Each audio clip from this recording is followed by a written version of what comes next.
বন্ধুসকল, আশা কৰোঁ আপোনালোক সবে ভালে আছে। তো আজি মই আপোনালোকক পুনৰাই মোৰ বেঙেনা খেতিৰ ভিডিঅ' দিবলৈ গৈ আছোঁ। মই নিজে কৰা বেঙেনা খেতি। তো খেতিৰ লাভালাভ সিদিনাখন মই আপোনালোকৰ লগত আলোচনা কৰিছিলোঁৱে। তো কথা হ'ল, ইমান দিন বৰষুণ যোৱাৰ পিছত তথাপিও আল্লাহ ভগৱানে মোৰ খেতি যথেষ্ট পৰিমাণে ভালে ৰাখিছে। খেতিৰ ধৰণ চেহাৰাও ভাল। তো গছত এতিয়া ধৰক বেঙেনা নতুনকৈ লাগিবলৈ আৰম্ভ কৰিছেহি। এটাকে গছত ধৰক 5টা 7টাকৈ বেঙেনা আহিছে। এ চাওক, ধুনীয়া ধুনীয়াকৈ বেঙেনাৰ পুলিবিলাক গছত জাষ্ট লাগি আছে। তো কথা হ'ল কি, মই আপোনালোকক যিখন বেঙেনাৰ খেতি দেখুৱাই আছোঁ, সিদিনাখনো দেখুৱাইছোঁ, আজিও দেখুৱাই আছোঁ। তো প্ৰথমতে মই আপোনালোকক এই বেঙেনা খেতিৰ বিধানৰ নামটো কৈ দিছোঁ। এইটো হ'ল মেডেল। এই মেডেল বেঙেনা কিন্তু যথেষ্ট পৰিমাণে ফলন দিয়ে। যদি আপোনালোকে কৰিম বুলি এতিয়াও ভাবিছে, তেনেহ'লে কিন্তু আপোনালোকে এতিয়াও কৰিব পাৰে। এতিয়াও কিন্তু আপোনালোকৰ হাতত ভাল এটা সোণালী সুযোগ আছে। তো সময় নষ্ট নকৰি, অযথা সময় নষ্ট নকৰি আপোনালোকৰ খেতিৰ পিছত লাগি যাওক। তো ইয়াত ধৰক 1.5 বিঘা মাটিৰ বেঙেনা খেতি আছে, আপোনালোকে চাব পাৰিছে। তো বতৰখন এতিয়াও ডাৱৰীয়া হৈ আছে, আজি যেন বৰষুণ নামিব যেন অনুভৱ হৈ আছে। তো কথা হ'ল, আপোনালোকে যদি মোৰ চেনেলৰ নতুন হৈ আছে, তেনেহ'লে মোৰ চেনেলখন ছাবস্ক্ৰাইব কৰিব। কাষত থকা বেল ঘণ্টিটো আপোনালোকে লাহেকৈ বজাই দিব, যাতে এনেকুৱা ধৰণৰ নতুন নতুন ভিডিঅ' নটিফিকেশ্যন আপোনালোকক মই প্ৰত্যেক দিনে এটা এটা পঠিয়াব পাৰোঁ। আপোনালোকে এনেকুৱা ধৰণৰ ভিডিঅ' পোৱাৰ পিছত যাতে আপোনালোকেও এনেকুৱা ধৰণৰ খেতি কৰাৰ ভাল এটা আগ্ৰহী হয়। তো কথা হ'ল, গছত বেঙেনা নধৰে, মূল আলোচ্য বিষয় মোৰ এইটোৱে। বহুতে কমেণ্ট কৰিছে, দাদা বেঙেনা খেতি কৰিছোঁ ঠিকেই, গছৰ চেহেৰা ধৰণ ভালেই আছে, বেঙেনা গছত বেঙেনা নধৰে, তাৰ কাৰণে উপায় কি? যোৱাকালি মই অলৰেডি 5টা কমেণ্ট পাইছোঁ, 5জনে মোক কমেণ্ট কৰিছে। তো এনেকুৱা ধৰণৰ আপোনালোকে যদি প্ৰতিটো গাঁঠিতে বেঙেনা ধৰাবলৈ ইচ্ছা কৰিছে, তেনেহ'লে আপোনালোকক মই ধুনীয়া ধুনীয়া কেইটামান ঔষধৰ নাম কৈ দিছোঁ। ঔষধখিনি আপোনালোকে খেতিত স্প্ৰে কৰিব। আপোনালোকৰ গছতো এনেকুৱা ধৰণৰ পুৰা দমে ফুল আহিব আৰু ফলন লাগিব।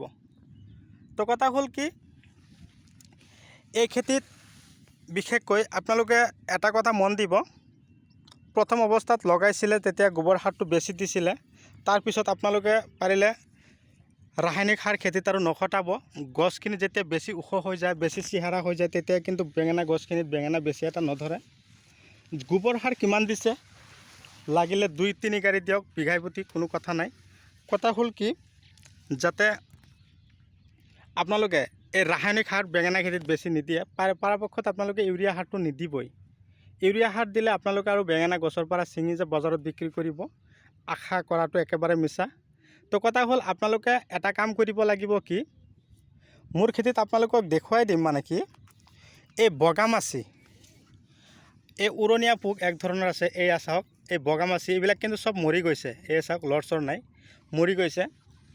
তাৰ ফলত কি হয়, আৰু এই এনেকুৱা ধৰণৰ ছিদ্ৰকাৰী পোকবিলাক, এইবিলাকে কি কৰে, ডিষ্টাৰ্ব কৰে। এনেকৈ ভাঙি তাৰপিছত ঔষধখিনি দিব। মই ঔষধখিনি আপোনালোকক নামখিনি কৈ দিছোঁ। তো আপোনালোকে কি কৰিব, বেঙেনা খেতিৰ কাৰণে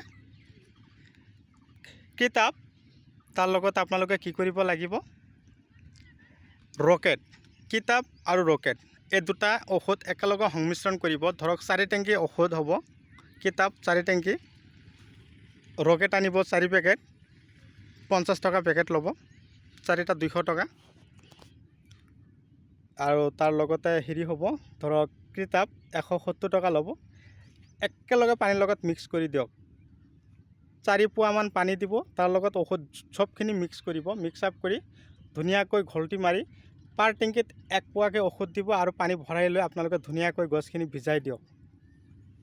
ভিজাই দিয়াৰ এসপ্তাহ পিছত আপোনালোকে লাব্ৰা কিল আছে, এই ঔষধটো আকৌ স্প্ৰে কৰক। 3 দিন পিছত চাব আপোনালোকৰ খেতিত পাতখিনি এনেকুৱা চিকচিকীয়া হৈছে, যথেষ্ট পৰিমাণে ফলন লাগিবলৈ আৰম্ভ কৰিছে। এনেকুৱা ধৰণৰ হ'ব। আৰু তাৰপিছত কি কৰিব, অল উইন ষ্টাৰ, এটা ভিটামিন আছে, অল উইন ষ্টাৰ, লাগিলে টুকাই ৰাখক। এই ঔষধটো কি কৰিব, আপোনালোকে 4 টেংকি বনাই আপোনালোকে গছ আকৌ ভিজাই দিয়ক। ভিটামিন, এই পোক মাৰিবৰ কাৰণে যিখিনি ঔষধ আপুনি দিলে, তাৰ ফলত গছখিনি যে ৰঙা হ'ল, অকণমান ৰঙা হ'ব, এই ভিটামিনে গছখিনিক আৰু ৰঙা হৈ থাকিব নিদিব। বন্ধুসকল, এনেকুৱা ধৰণৰ পদক্ষেপ হাতত লওক, ফলন বৃদ্ধি কৰক। তাৰে কামনাৰে মই আজি আপোনালোকৰ মাজৰ পৰা বিদায় লৈছোঁ। পৰৱৰ্তী ভিডিঅ'ত মই আকৌ পুনৰাই লগ পাম। এতিয়াৰ ভিডিঅ'খিনি মই আপোনালোকক শ্বৰ্ট আকাৰে দি আছোঁ। কেৱল এটা খেতিৰ নহয়, বহুত খেতিৰ ভিডিঅ' আপোনালোকে অলৰেডি ধৰক 2-3টাকৈ ভিডিঅ' আপোনালোকে আপডেট পাই থাকিব আজিৰ পৰা। তো বিদায় লৈছোঁ, ধন্যবাদ।